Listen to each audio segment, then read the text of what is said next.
Once upon a time, there lived a king who, despite his luxurious lifestyle, was neither happy nor content. One day, the king came upon a servant who was singing happily while he worked. This fascinated the king.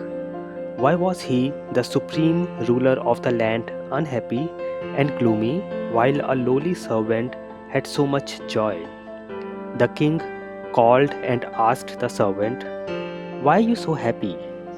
The man replied, "Your Majesty, I am nothing but a servant, and my family and I don't need too much, just a roof over our heads and warm food to fill our tummies." The king was not satisfied with that reply.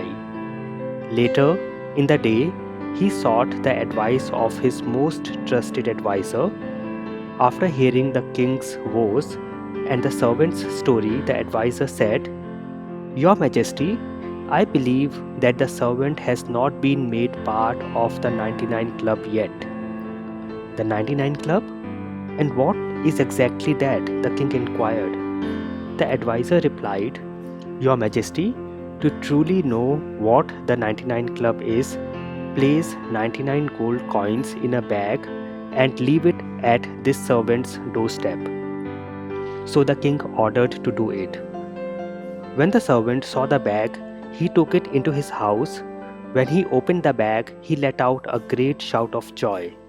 So many gold coins! He began to count them. After several counts, he was at last convinced that there were 99 coins.